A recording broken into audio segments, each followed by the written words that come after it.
এই দুনিয়ায় আপনি যাকে অন্তরে বেশি লাই দিবেন, জায়গা দিবেন, ভালোবাসবেন, সেই মানুষটাই আপনার জীবনের বেশি কষ্টের কারণ হবে। আপনি যে মানুষটাকে অন্তর থেকে বেশি চাইবেন, আপনি যে জিনিসটা অন্তর থেকে বেশি আশা করবেন, চাইবেন, সেটাই আপনার থেকে যত দ্রুত হারাই যেতে থাকবে।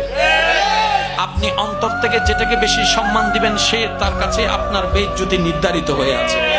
আপনি অন্তর থেকে যাকে বেশি আগলাই ধরে রাখতে চাইবেন, সেই আপনার পিঠের মধ্যে ছুরি মেরে দিবে। এটাই বাস্তবতা। এটা কেন হয়? রব বলে যে তোর অন্তর্গতটা রব হিসাবে আমার জন্য, উম্মত হিসেবে তোর অন্তর্গতটা তোর নবীর জন্য। আমি আল্লাহ বলছি না দুনিয়াকে ভালোবাসবি না, মাকে ভালোবাসবি না, ভাইকে ভালোবাসবি না, বউকে ভালোবাসবি না, স্বামীকে ভালোবাসবি না, বন্ধুকে ভালোবাসবি না। আমি বলছি না, আমি আল্লাহ চাচ্ছি আগে আমাকে ভালোবাস, তারপর আমার নবীকে ভালোবাস।